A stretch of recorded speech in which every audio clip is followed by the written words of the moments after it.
Yes, I nongere nkwereza ikaze kuri Kigali Sports as usual. Ndacyari Fredizo. Cyane. Aho ngiye kuba nk'udrivinga mu nkuru nyinshi ziremereye cyane ziba zigenda zizamuka updates, ubusesenguzi, ingingo tuzisesere ndani mu ndiba, ibyo n'ibindi byinshi cyane nibyo tuba tugiye kugenda tuganiraho. Of course. Hanyuma mbanze nshimira wa subscribinze tubana umunsi ku wundi nawe utarabikora. Duso kugira ngo byinshi tuba tugenda tuganiraho bitazajya bigucika cyane. Hanyuma wa likinga ukabikunda ni sawa cyane, ariko ubwo mu gihe wabikunze hanyuma comment section n'uruganiriro twinteracting tuganire by'umwihariko ku nyungu tuba tugiye kuganiraho by'akarusho, wanabisangiza abagenzi bawe washaringa. Hanyuma uyu munsi cyangwa se muri aya masaha imwe mu ngingo ngiye kuba nkuganiraho iremereye cyane ijikanyituraho abakunzi ba United muse nkabikusanya mwegere hano mwese umuto umusazi yo muze mbaganirire hano. Umwe mu bagabo bafashe ikipe bayikura mu ngaranti bayishyira ku meza y'icyubahiro. Umugabo yikuye hepfo aho mu ncwabari hahandi hari hasuzuguritsa andi kipe yari yarabuze mu marushanwa y'abagabo Champions League. Ubu Champions League nibwo noneho ubu ngubu yuzuye interuro iruzuye, izina ni iryanya ry'ubu ngubu ni UEFA Champions League, kuko harimo ikipe ya Manchester United kuko izayikina. Ubundi yari Champions League bisanzwe UEFA nago ari bakibishyiraho Manchester United umwe mu ekipa akomeye cyane ku mugabane w'Uburayi. Ngiye kuba mbagana kuri umwe mu bagabo bafashije Carrick, bagafasha ubuyobozi, bagafasha abakinnyi, abafana bakabyenjoyingiramo. Iryo zina ndaje ndikuganirire article idasanzwe nicengana n'umwe mu bagabo bazi uwo muntu bamumbwira A to Z kuva ku mutwe kugera ku mano. Aramungana namubwira ati bro, uyu umuntu wese ukunda Manchester United, umuntu wese uzi ko ari inyuma ya Manchester United, n'umuntu wese uzi ko akunda umupira w'i Burayi akwiye kuba azira izina byimbitse, arisobanukiwe imbaraga zaryo nicyo rifashije Manchester United riramutse ari rivamo. Yawe ndavuga ngo ishyiga ry'inyuma mu Kinyarwanda. Uyu mugabo niwe shyiga ry'inyuma.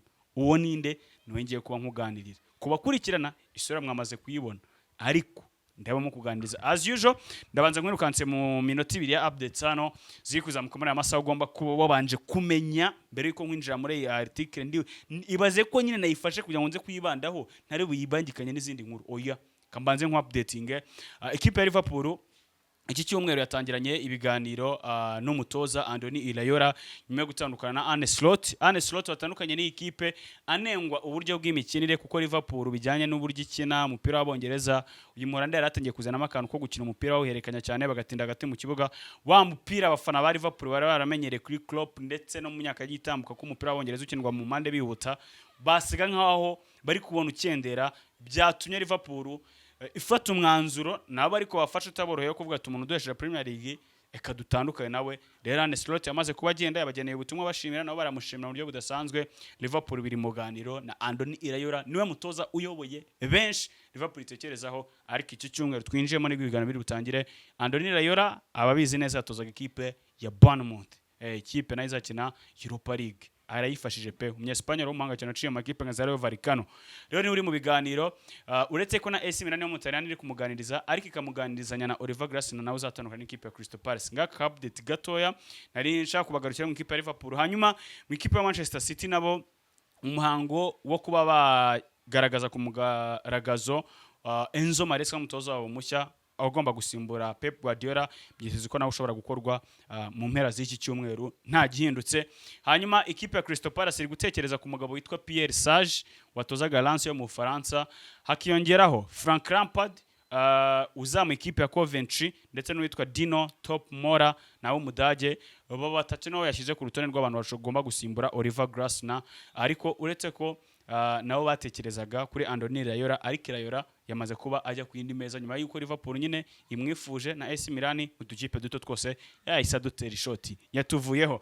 Hanyuma ikipe ya Real Madrid ibijyanye no kugaragaza ku mugaragaro nayo umutoza wayo Jose Mourinho byasubitswe byegezwe inyuma ho gatoya, aho bashaka ko babanza gukura saga y'amatora, akavuyo k'amatora muri ikipe ya Real Madrid Los Blancos. Florentino Perez arashaka kubanza kubikura nyuma cyangwa se akabikura akabishyira ku murongo ibijyanye n'amatora muri ikipe ya Real Madrid aherutse kuvuga ko ashaka kubongera kuyasubiramo nyuma yayo akaba aribwo Jose Mourinho azatangazwa ndetse no kongera amasezerano kwa Antonio Rudiger kundi mwaka umwe nayo byamaze ko birangira yasinye ku munsi wo kwa kane w'iki cyumweru dusoje nabyo bikazashyirwa ku mugaragaro cyangwa se muri rubanda. Hanyuma ikipe ya Benfica muri Portugal nayo irashaka guhereza akazi umugabo witwa Marco Silva atoza Fulham. Ibiganiro bigeze kuri uri kumva updates nyinshi ziganjemo abatoza rwose ndagerageza mbyihutemo. Hanyuma Liverpool nabyo akana kantu ugomba kumenya amaze kuba itandukana na Ibrahima Konate myugero wabo w'umufaransa. Ikizere bagiye kukimura ku basore bato barimo Jeremy Jacket baherutse gusinya bakure muri Rennes mu Faransa basinyishije mu kwa mbere ariko ubu nibwo agiye kuba joininga ndetse n'undi mwana witwa Giovanni Rioni w'imyaka 19 baguze bakura muri Parma akaza isezi itangiye akanakina imikino mike ariko akaza kugira ikibazo cy'imvune ACL bari gukiruka ngabo bana babiri nabo bagiye kubakira ubwugarizi bwabo Virgil van Dijk azajya agenda bahereza experience gake. Hanyuma kuri Ibrahima Konate impamvu zo gutandukana nawe uyu musore bapfuye ibyo basabaga mu mushahara byari byinshi cyane. Liverpool yirinda kwangiza cyangwa se kujegazeja structure y'imihembere yako amafaranga bavuga ko bashobora kumuhereza byari gutuma bagenzi be nabo bifuza ibirenze ibyo bahabwa. Rero Liverpool avuga twe twangize wage structure yacu ikomereza urugendo rwawe turakure nka free agent ubundi natwe dusigarana abandi ahubwo twagombaga kuguha turayashora mu yindi myanya. Iyo myanya irimo gushaka umusimbura wa Sara abakinnyi batekerezwa ni babiri Yan Diomande ukina ikipe ya Leipzig n'umusore witwa Bradley Barcola ukina ikipe ya Paris Saint-Germain. Manchester United na Ederson ibiganiro byararangiye arasinya imyaka 5 muri ikipe ya Manchester United ahubwo cyari gisigaye nuko amakipe yombi yaganira kuko Atalanta yari gushaka umudirector mushya imaze iminsi iri gukora impinduka nyinshi cyane mu buyobozi bwayo aho ngo bamaze kubahereza akazi umugabo witwa Giantori bagize director wabo Uiro ni ugiye gutajyana ibiganiro n'ikipe ya Manchester United kugira ngo bafinalize deal ya miliyoni 50 z'amayero uyu mutaramu Ahise noneho officially ajya gusimbura Manuel Ugarte. Manchester iracyari gushaka ariko n'umusimbura wa Casemiro kuko Ederson agiye nk'umusimbura wa Manuel Ugarte. Umusimbura wa Casemiro cyashakirwa muri Sandro Tonali, Adam Wharton, Elliot Anderson, Carlos Baleba, Angelo Stiller n'andi mazina menshi twagiye tuganiraho cyane.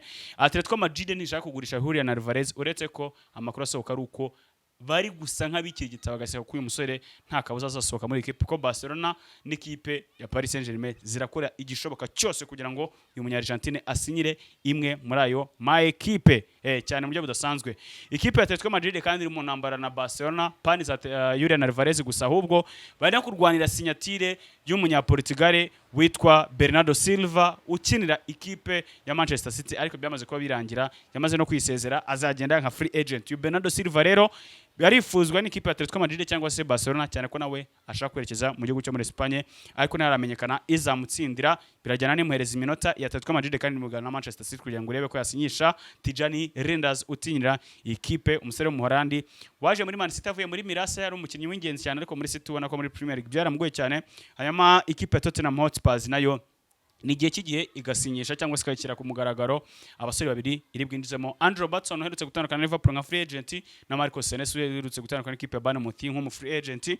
Hanyuma James Milner ku myaka 40 ekipe ya Brighton yamwicaje iramuganiriza imusaba kongera amasezerano ndi mwaka umwe ariko arabangirira bakanavuga ati oya ibyo nakoze byari ibyo ngibyo ngewe manitse inkweto. Legend rero waciye makipe of course arimo Manchester City makipe arimo Liverpool. James Milner yamaze kuba nawe amanika inkweto nk'umukinnyi wabigize umwuga ku myaka ye of course 40. Iki kigabo nanjye naracyemeraga cyane kabisa cya James Milner umwe mu bamediateri b'abahanga cyane bakuze ariko icyitwa gutanga umusaruro rwose yagiye abikora. Premier League yarazitwaye Champions League yaratwaye mu ikipe ya Liverpool akaba rero nawe yamaze kubatangaza ko yamaze kuba retiringa. Updates nyaka ko rero munyemere nazinira aho ngaho kugira ngo miteninjira mu nkuru nabararikiye ngiye kwambaganirizaho yimwe mu bagabo badasanzwe batumye Manchester iba cyangwa se yicara aho iri ubu ngubu ikabona qualification yo gukina Champions League hakibura imikino 3 ya Premier League.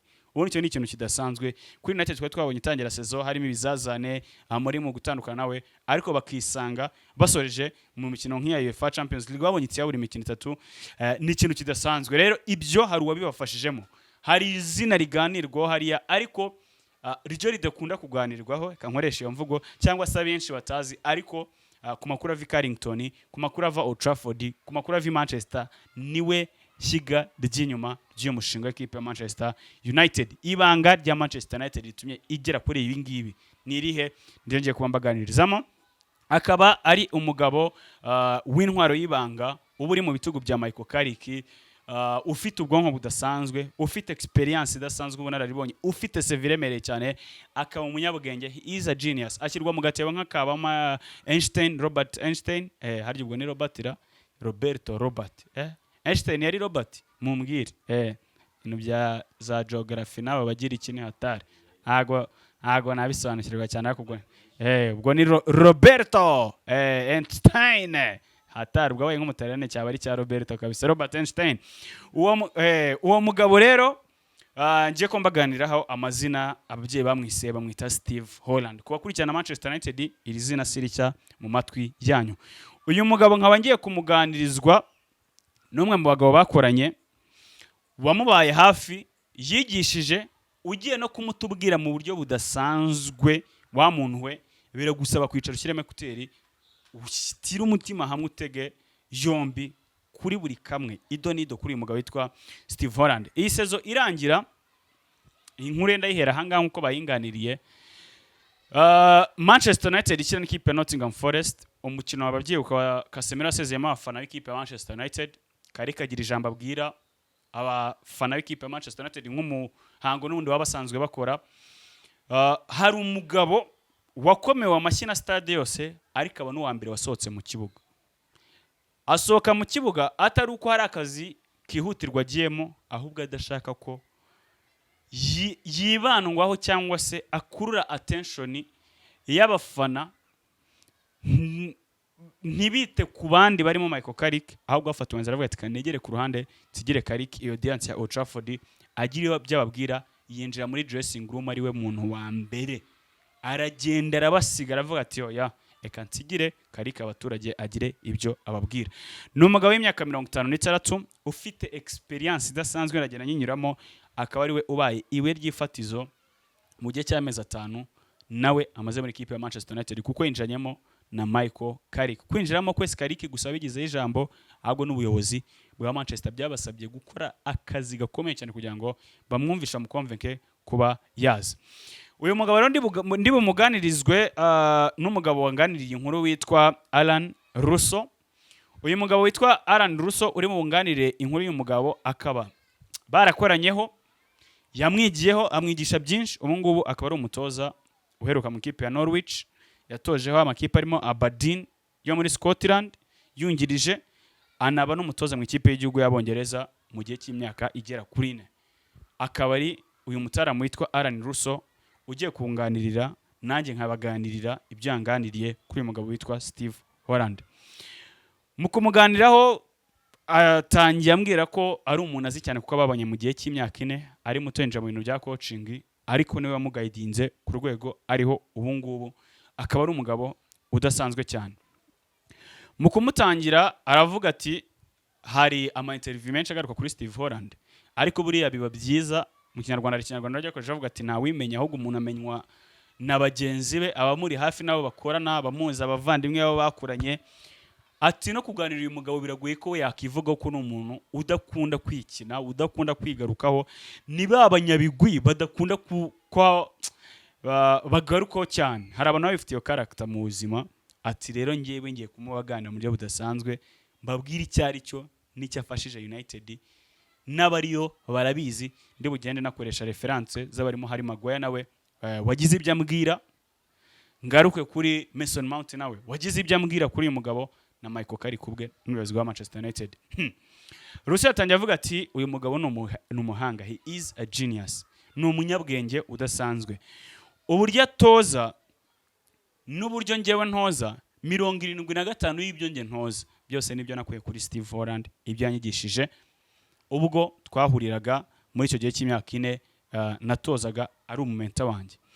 Uburyo apangamo imyitozo ye n'uburyo ayitanga ku bakinnyi ni ikintu kidasanzwe, ku buryo uburyo abikoramo n'uburyo avuga, uburyo communicatinga akabibwira aba staff bakorana n'abakinnyi, biragenda bikaborohera cyane mu kubyumva no kubishyira mu ngiro.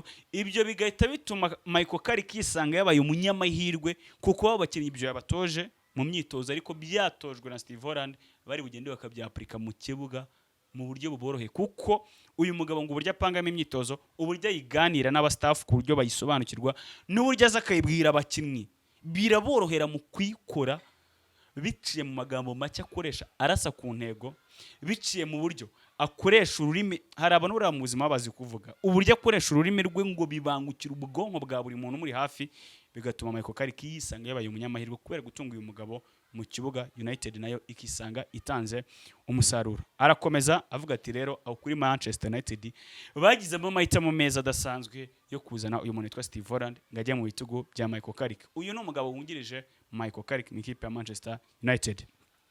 Russell uyu Alan twaganiriye yambwiye ati mukize mu magambo make kugira ngo duhite tumusobanukirwa.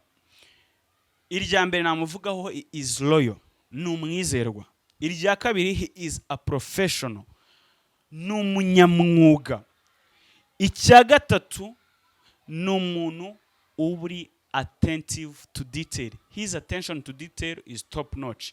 Uburyo yita ku kadetaye gato buri kantu uburyo akitaho ni ibintu bitagereranywa bimugira umwe mu beza. Iyi sezo Mikel Arteta agize muri Arsenal bivugwa ko imwe mu iturufu idasanzwe akoresheje ni ukuba yarabaye so attentive to detail, kwita ku kantu undi yakita kari gatari ko kakabyaza mu musaruro. Imipira y'imiterekano, ayo makorneri undi bashaka kubifata nk'ibintu bisanzwe, ariko njyewe birambera impamvu yo kwica adversaire musoze kandi mutsinde atatunyakure muri Premier League. Rero n'uyu mugabo witwa Steve Holland kuri icyo kintu cyitwa attention to detail ari so top. Uyu mugabo rero nibwo yahise ansubiza inyuma arambwira ati Fred kanye kuganire neza. Njye bwa mbere nawe dura twahuriye mu ikipe y'igihugu y'Abongereza, njyamo nkihagera nagiye njyewe nshinzwe gutoza abakinnyi basatira n'imipira y'imiterekano, ariko nkitera imboni umuntu witwa Steve Holland naratekereje ndavuga ati ese uyu muntu ibi binavuga ibi binatoza ni gute byose kibyibuka ibyo twize tugitangira coaching akaza kabiganira hano abakinnyi bakabasha kubyumva. Urugero nk'abantu baciye mu ishuri cyane, hari nk'ukuntu umwana yashoboraga gutungurana mugeze nko mu gatandatu segonderi bakababaza ikibazo cy'imibare cyo mu wa kane segonderi ukumva aracyabyibuka nk'ahari ejo yabyize, ukumva utuntu two mu wa mbere segonderi cyatwibuka twa tuntu twamunesha duto ubwo ariko bijyana n'ubwo bwonko nyine bw'umuntu. Rero ngo n'uyu mugabo mu myitozo rusa kimubona ikintu cya mbere cyamutunguye abanje kwibaza aravuze ati se uyu mugabo ibintu byose byibuka gute, ibintu byose bijyanye na coaching ni gute kibyibuka ku myaka ye. Icyo gihe bari bahuye 2017 uyu musore aribwe kinjira mu ikipe y'igihugu y'Abongereza azanye nk'ugiye gutoza abakina basatira ndetse n'imipira y'imiterekano. Akibona Steve Holland iyi niyo impression ya mbere yagize akimubona.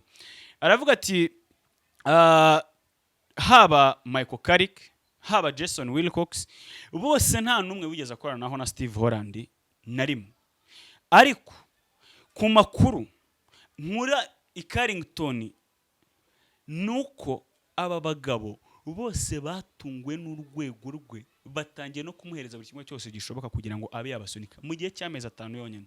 Naho bari barakoranyaho na Michael Carrick, naho bari barakoranyaho na Jason Wilcox, ariko experience ye nuko bari bamuzi barasunitse aravuga ati ni ugomba kuzana kunyiriza Carrick, nawe akihagera baratungura aravuga ati cyose ushaka twakiguha.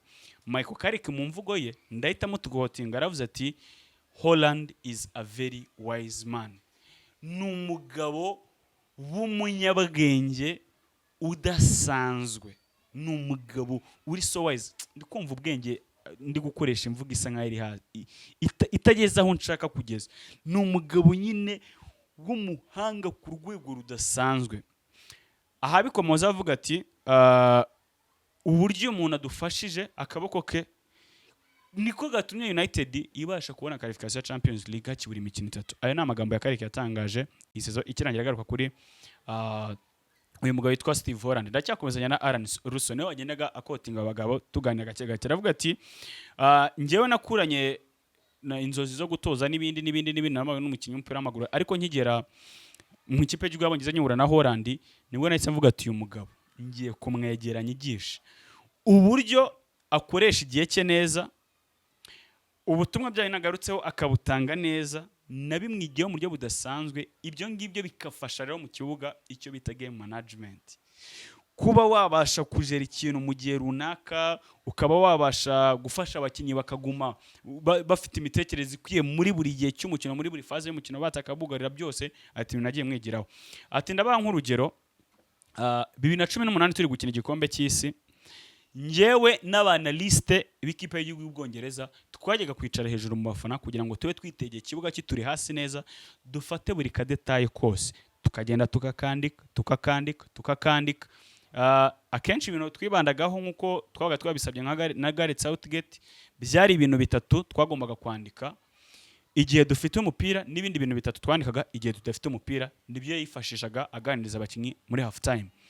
Ati rero ngiyewe mu by'ukuri ikintu cyantunguye nuko ibyo bintu haraho byageze nkabizinukwe sinongere kubikora, kuko ibyo najyaga kwandika hejuru naragarukaga nkasanga Steve Holland waruri hasi ku kibuga yamaze kubyandika muka notepad ke kaga karine bagenda bandika mutuntu. Ati iminota 5 yabaga ihagije kuri we kuko yamaze gukabuta buri detail yose iri kubera mu mukino. Iminota 5 kuri Steve Holland yabaga ihagije, yabaga yamaze kunota iby'ikipe iri gukora bitatu by'ingenzi igihe ifite umupira, n'ibyo iri gukora bitatu igihe idafite umupira, kugira ngo Southgate abihereho. Ati naje kwisanga nta kintu nkimaze, ibyo byo ngo nagejeje mu bafana abanaliste ngo tujye kwanaliza, nashyuhaga umutwe ndi kwandika ntekereza. Ariko Holland uri hasi kuri touchline uri kugana n'abakinnyi n'abatoza yabaga yamaze kubinota mu minota mike ishoboka, akagenda Gareth Southgate yabashyizeho screen bagiye kubiganiraho, akabanza agakoresha ibyaba abanaliste, ariko bajya kureba bagasanga nyuma nyine nibyo Holland nawe yari yamuhaye. Aravuga ati n'ubundi okay nabikora nk'akazi, ariko ntago byari ibintu bikimangayikishije cyane. Icyananungura nuko ibyo nabaga nanditse nibyo Holland yabaga yanditse hafi 100% yabaga bihuye neza cyane. Ati none nahise ninyira umuganda avuga ati ntasanzwe. Abajya mumubona kenshi n'umugabo muzabona ajyaza Carrick ari gutoza akamuhagarira iruhande agakarine ntajya kabura.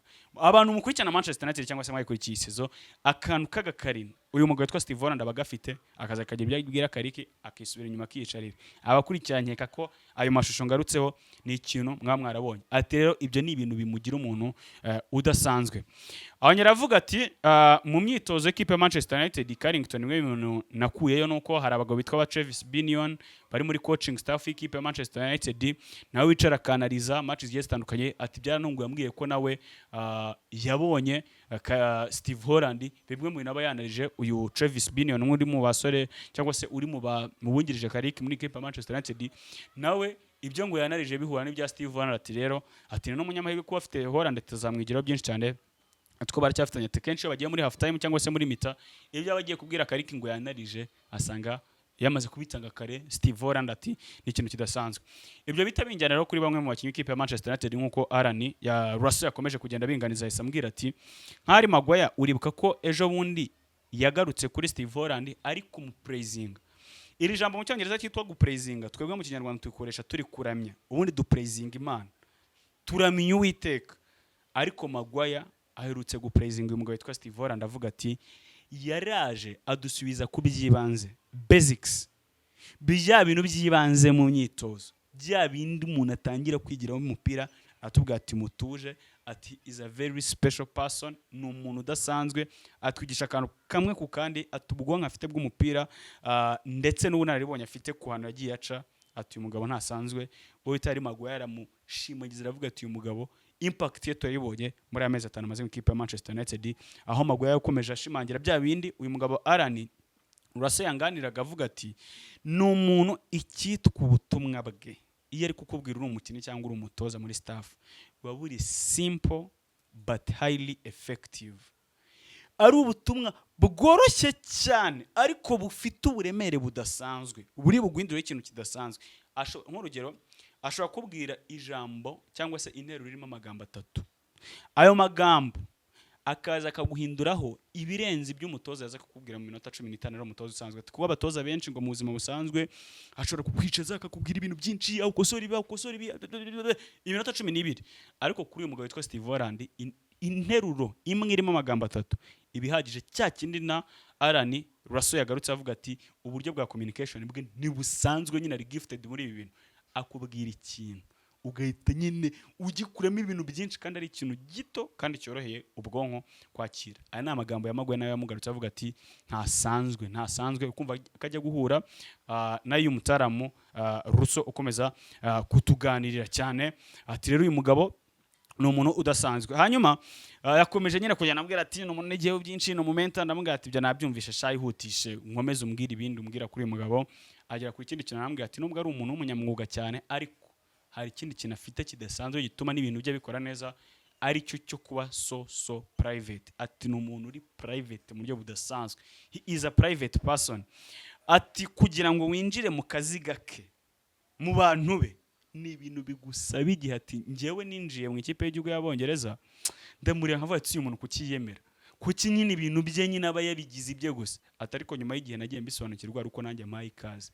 Ati ni umuntu udasanzwe, ati ibintu bye bikora mu buryo bw'umwuga, ati ndakukubwira menshi kwa kundi avuga ati ni Kinyarwanda njya numva kumenyerana cyane bitera akamenyero. Icyo Kinyarwanda sinzi nimba mucyumvishe neza, kumenyerana cyane nibyo bivamo akamenyero. Ati ni umugabo rero wirinde igisa nk'icyo ngicyo, ibintu bye ni ku murongo, ni umuprofessioneri, abamuzengurutse uruziga rwe aba ari abantu bake, atari ku kazi aba yibereye mu zindi gahunda ari gukurikirana ama match ari kwanaliza. Ati mwagera ku kibuga nibwo mwongera kugirana izo interaction. Ati ni umuntu very detailed. Ati ibyo ni ibintu namwigiyeho cyane. Ati byanatumye iki kipe y'igihugu y'Ubwongereza mu myaka igitambuka ikomanga cyane. Murabyibuka muri kimwe cya kabiri cy'igikombe cy'isi finale rero byose byarakaho k'uyu musore cyangwa se uyu mupapa Steve Holland, by'umwihariko kuko Gareth Southgate aravuga ati uyu muntu ni ugomba kunsunika. Aho Gareth Southgate yabahagaze nkuko Michael Carrick ahagaze abari, uyu mugabo ari mu bitugu, yabaga muri mu bitugu ari umufasha gucommunicatinga n'abakinnyi, abwira ba Harry Kane, ba Declan Rice, ba Kyle Walker, ba Mbere, ba Ivan Toney, avuga ati twabikora gutya na ba Trippier. Avuga ati rero ni umugabo ufite uburyo yikorera ibintu bye mu buryo budasanzwe pe.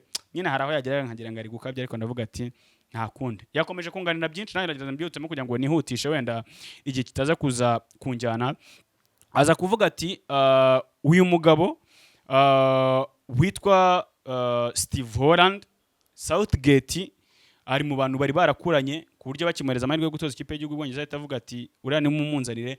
Ariko akaba n'umuntu wari usanzwe afite icyo nakita experience idasanzwe. Kana kandi kanamugarutse aravuga ati mu myitozo ya Manchester United nk'ubu ngubu iyo bari Carrington hari abagabo babiri bandi bugirije Carrick, nagarutse kuri Binion, uyu Steve Holland, ariko hari abandi babiri barimo John Evans werutse gutandukana n'ikipe ya Manchester United nk'umukinnyi yari karitaringa atajya muri coaching staff, n'undi witwa Jonathan Woodgate. Ati nk'iyo ugeze mu myitozo abakinnyi bakubwira ko Woodgate ndetse na John Evans aribo bafite igitugu muri ekipe cyangwa se bakoresha igitugu bavuga, ariko ngo kuri mugabo witwa Binion simple, nta mpamvu y'igitugu, ntago ari wa muntu nyine uzo ngo bwinjira ahantu ngo nyine ahite kubwira ibintu kwempoza gushyiraho igitugu. Ya ijambo ryari kubwira ukaryumva rikagucengera. Ati cyumba yinjiyemo muhita mwumva presence ye.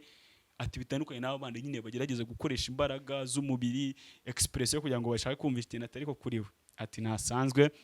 Ati rero Manchester United ko yari isanzwe ifite umuntu nk'uyu nguyu ubashya koroshya ibintu akabyorohereza abakinnyi na bagenzi be. Ati bituma Carrick aryoherwa mu buryo budasanzwe, atazazana stabilité muri ikipe ya Manchester United. Ati imibereho ye, uburyo akora umwuga we, characterize, personality ye, ati ni ikintu United izenjoyinga muri iyi myaka bagiye kubenjamo, ko babahaye imyaka 2 y'amasezerano, same nawe batanamwongera undi ushobora kuzongerwa kugeza 2029, uyu mutaramu witwa Steve Holland. Ubwo rero kugira ngo muhite mwumva uburemere bw'uyu mugabo Steve Holland, nako kantu nashakaga wenda kuza guhita nsorezaho.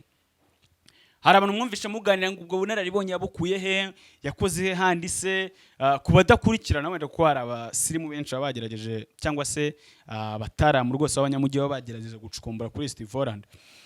Uyu ni umugabo Roman Abramovich agifata ikipe ya Chelsea, ari mu bagabo ba mbere yiyegereje hafi success yose Chelsea ifite. Iyi Chelsea mwabonye kunzwe ku mugabane wa Afrika, Champions League gahangana, igatwara ibikombe bya Premier League byose, uyu mugabo yari ari muri Chelsea. Igikombe cyose kiremereye Chelsea yatwaye, uyu mugabo yari abiri inyuma, ari muri staff y'ikipe ya Chelsea. Ahantu tinyira buriya bavuga ko umutoza mukuru iyo abonye akazi muri ekipe, ndabaha urugero, Enzo Maresca agiye kwinjira muri Manchester City, yizaniye staff ye nshya Pep n'abari bamwungirije bose bakubuye. Ariko kuri uyu mugabo witwa Steve Holland yageze muri Chelsea akorana n'umugabo witwa Jose Mourinho, bakorana amateka. Jose Mourinho aragenda, haza Rafael Benitez, aragenda haza Roberto Di Matteo, Champions League batwaranye, uyu mugabo yari ahari. Haza Antonio Conte, barakorana Premier League ya 2015, aragenda haza Thomas Tuchel, ewana barakorana. No, Thomas Tuchel ntabwo bakoranye, ahubwo ni Conte niwe wanyuma wagendeyo kuko yahise ajya mu ikipe y'igihugu y'Abongereza. Southgate wakimuhereza akazi yahise avuga ati mumbabarire uriya muntu uri muri Chelsea ndamushaka. Conte ne bakoranye ko icyo gihe bamutwara, Conte yahise avuga ati ndababaye cyane ntababeshye mbabwije ukuri, uyu mugabo ko bamutwaye yari mu mpamvu zari zinkomeranye hano zo gutuma dutanga umusaruro muri ikipe ya Chelsea. Nyuma Conte muzi ukuntu byamugendekeye, yarakubiswe yahise agenda. Rero nicyo gikombe cya nyuma cya 2015 cya Premier League uyu mugabo yavuye muri Chelsea abaye ariko amazemo almost hafi imyaka irenga 8, yaragiye akora none abatoza bagiye bakomeye cyane. Ubwo nibagiwe Carrick probably nawe bakuranye muri ikipe ya Chelsea. Nyene umugabo ukoranye n'amazina akomeye cyane, binavuga ko iyi character ye bijyana nuko nyine nawe akinjira muri Chelsea yahuriranye na Jose Mourinho, ibyinshi babaye nk'abuzuzanya. Niwe muntu wenyine uri muri bake bacalenjingaga Jose Mourinho. Ati rero uwo muntu ntasanzwe kuba Manchester United imufite ubwayo imufite, ati nko kugira Mourinho ukagira Mourinho ufite noneho buriya nawe n'umunyabwenge, ariko noneho ufite indi character idasanzwe. Ati uyu mugabo witwa rero Steve Holland ni umuntu udasanzwe cyane. Atanamutinye ati wenda nubwo yashatse kwinyiryaho umuturage ngo ni Alan Rusa, yambwiye ati mu gikombe cy'isi cya 2018 turi mu gukina mu Rusiya, ati haraho byageze ibitego byacu byinshi bikazajya bitsindirwa ku mipira y'imiterekano. Ati icyo gihe rero nijya rushinzwe gutoza imipira y'imiterekano mu ikipe ya Manchester ya ikipe y'igihugu y'Ubwongereza, bijyanye no gutoza abakinnyi ko basatira. Ko icyo gihe uyu mugabo witwa Steve Holland hari ikintu yampaye ari nacyo cyatumye 75 y'ibitego twatsinze icyo gihe byose byaravuye ku mipira y'imiterekano. Atarambwiye ati nkeneye ko igihe cyose tugiye gukina byibura umupira w'umutekano tuba dufite abakinnyi 6 muri box, ariko hari undi umusigara inyuma yabo. Ati ibyo bintu byagiye bitanga umusatsi, ni umuntu waducalenjingaga cyane, nanamwigira ikintu cyo gufata amariski kuko niwe wanyigishije ikintu cyahatari cyo kuzajya ngenda afata riski. Ati kuko hari nk'urugero haraho byageze banshinga kuzajya ari ngihitamo abakinnyi batera penalty umunsi umwe turi gukina mu kwezi kwa 2020 n'igihugu turi gukina muri Iceland. Icyo gihe byari biri muri Covid, tujya muri penalty, Carrick waziteraga yasohotse mu kibuga. Ati hasigayemo Sterling, kandi igenda narapanze Carrick kari uzajya uzitera ntashyiraho uwa kabiri uzajya uzitera. Sterling bona arayifashe, barahindukira Southgate na Steven Holland barambaza ati se ayitere bijyanye n'icyo kintu naramwigiye cyo gufata risk. Mitamuga ati naramugandije, ati ninjye wamupanze, ati mureka yitere ntaribi. Sterling abayiteretsemo. Ati icyo gihe narishimye cyane, ariko bijyana nuko nyine Steve Holland yarandemyemo icyo kintu nyine cyo kumubwira ati uri umuntu ugomba gufata risk. Ati ni umuntu ugira ibitekerezo ucalenjinga mu buryo budasanzwe. Ati Manchester United rero kubimufite ni ikintu kidasanzwe. Bakaba bamwita rero Steve Holland, umugabo nashaka kubanza kuganira abakunzi ikipe ya Manchester United udasanzwe uri muri ikipe. Ewana akazi ke nyine agakora tuje, buriya ngiye afite undi muntu muri imbere w'umutoza bagakamukorera nka shadowman, igicucu. Urabizi igicucu ntabwo wagenda ngo ugisiga hari urumuri, wakihishe kima muri kumwe. Atero nawe igihe ari umutoza musunika mu bitugu ati umuntu wa Carrick ni umunyamahirwe. Manchester United ni abanyamahirwe ko bafite uyu mugabo, ariko binajyana n'abakurikiranye. Ari naho ndi busoreze mbabaza uyu mugabo isura, dore ngo yindi yamuhoze iruhande mwarayibonye, tushaye mwarayibonye cyangwa no ubwa mbere mumwumvisha? Abamwumvisheho nshaka ko mugira icyo mumwumviraho. Abari barumvishe Steve Holland comment section n'uruganiriro, nanjye ndagenda ndi praying mwamubonye uti, abamukurikiranye abacukume mukamusomaho ni umugabo umeze uti.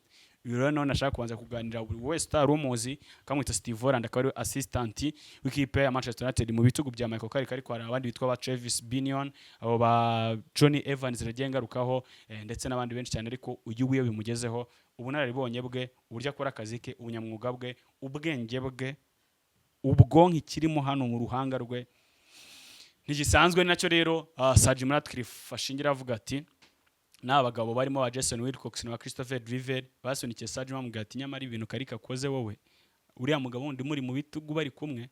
Ati na Champions League na Premier League twayirota, ubwo sezitaha dutegereje kureba ko bakomanga cyane kigiye kuba irema isoko. Yes I ndacyari Frederico aracyari Kigali Sports nkabana ndi kubaganira kuri inkuru y'umupapa nashaka kubasesereramo munsi neza muri wa mujyi wacu wo kujya kundi bayakantu hope ko mugerageje kugira understanding kuri we ubwo aho uzamubona isura uzayibona uzibuka ibi ngibi nkubwiye aka kanya.